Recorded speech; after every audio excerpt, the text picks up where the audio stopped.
Yeah, g'day punters. So this bunch of videos are going to be all about just doing the repair around the firewall underneath the plenum and around the drain holes and the air vents that are underneath the plenum.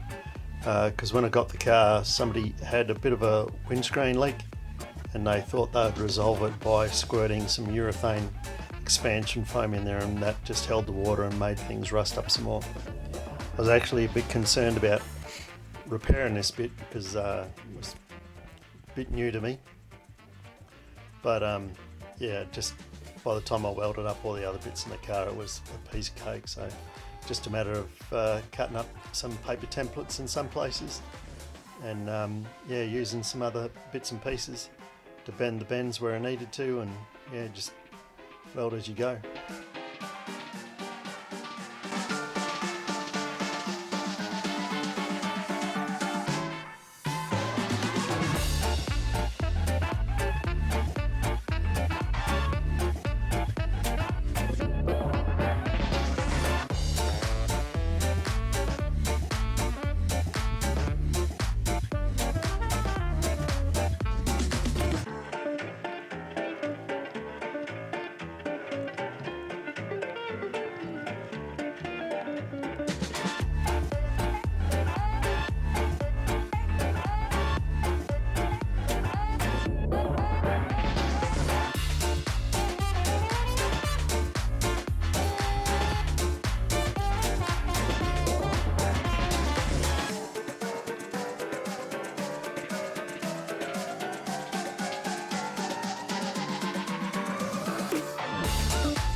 So in a previous video I mentioned that I was a little bit shit scared of cutting the outer plenum skin off from underneath the windscreen where it hits the top of the firewall. So I took the car to Reaper Customs out in Bayswater and got them to pull that part off for me and straighten out one of the dents on the side of the car that I was a bit concerned about. And I got those fellas to give me a quote to do the stuff that I was going to do, but realised that was going to be all of my budget.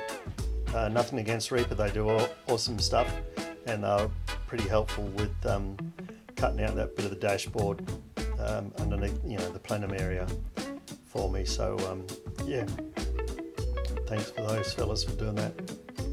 And yeah, the rest of the videos, carrying on, putting fresh metal in where I needed to, and belting the shit out of it where I had to, and just taking and welding as I go. And you'll see further on, it's all painted underneath, and I had a bit of a question mark as to where I was going to finish the painting on, because on the underneath side, you'll see I've got a full size plenum or valance, whatever the word is that you want to use, full left to right, with a windscreen vent and grill and all that sort of caper in it as well. I did start off with just the corner sections and realised the rust was too far, and at the time Rare Parts just started organising the full section, and I had it for 5 years before I got around to putting it on the car as you're looking at it now. So yeah, part of that was figuring out, I wanted to seal it all properly underneath with 2-pack and primer and all that sort of caper, but I knew I was going to be welding through some of the paint, so I just taped off a 1-inch tape around the perimeter, and that was where I was going to weld it and seal it with a bit of body sealant, Sikaflex and all that sort of caper. So yeah, and I knew I was going to, if I painted it, then the weld probably wasn't going to stick, or I was going to burn the paint and then create a problem afterwards. So it was a bit of a damned if you do, damned if you don't. Some people just use Sikaflex or another adhesive to hold it on. I just wanted to weld a few spots on it and then sort of do a bit of that seam sealing afterwards.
And if you've made it up to the 19-minute mark in the video, you'll see me test fitting that full section from Rare Parts. Yeah, just making sure that where I'm welding's not creating too much problems and making sure it still fits neatly. A little bit of a grinder and a hammering and all that sort of caper to work it out. The pressing itself is fairly decent. It's just apparently the very back corners where it comes up to the front guard and where the door at the very point. On the original cars it's a lot sharper, but on the pressing, because the way the mouldings work, it's a little bit more rounded, but in the big scheme of things you don't really notice. You know, sooner have a full replacement than trying to do little shitty bits.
So here we are, roughly up to the 24-minute mark, thereabouts. And as you can see, I've got one of those clean it, strip it discs, and just going to clean off all the firewall and make sure it's all fairly good metal. The bits that were a bit too shit I did sort of replace, but there wasn't too much that needed doing. Yeah, I don't want to sort of show too much of this stuff because you've all seen it before, but yeah, I've sped through this fairly quickly just to get it over with.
And here we are at roughly the 26-minute mark and getting some paint down.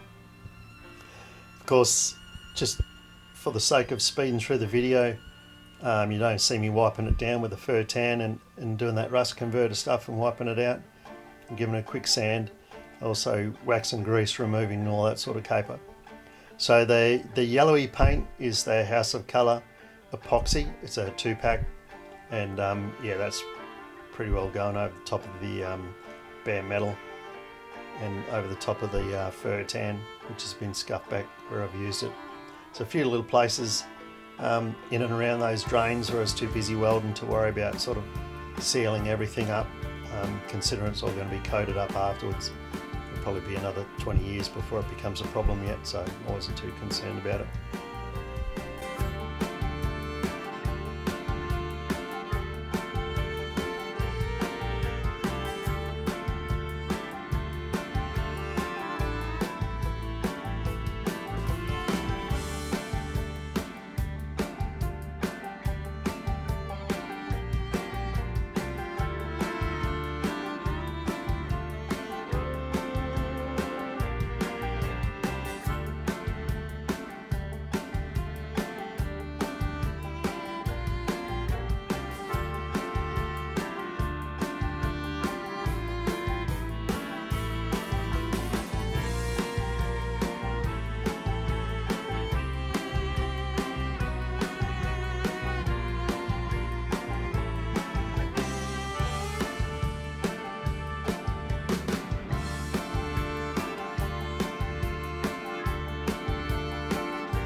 And now this is the bit I mentioned earlier, the underneath side of the panel.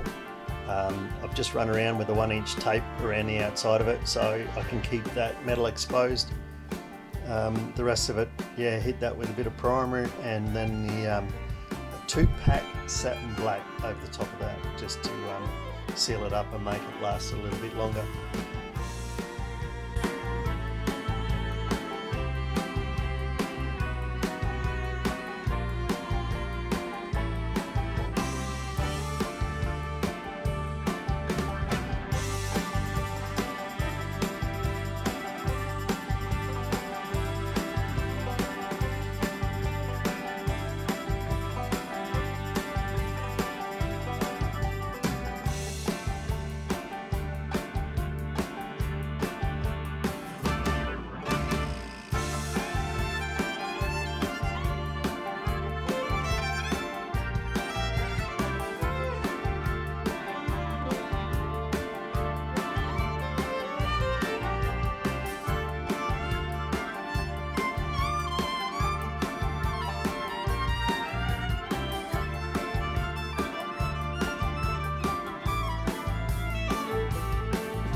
So where are we at now? We are at 29 and 48.03 seconds, roughly, but who's counting?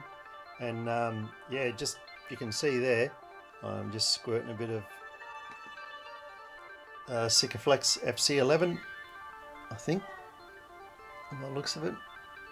And yeah, that's certainly is the a good sealant for bonding and making sure it hangs on like shit to a blanket. And it's paintable as well, so it's where, if anything pokes out where it shouldn't be, I can put a lick of paint over the top of it and just seal everywhere around the perimeter, except for the bits that I know I'm going to weld. And yeah, just like a little dab will do ya.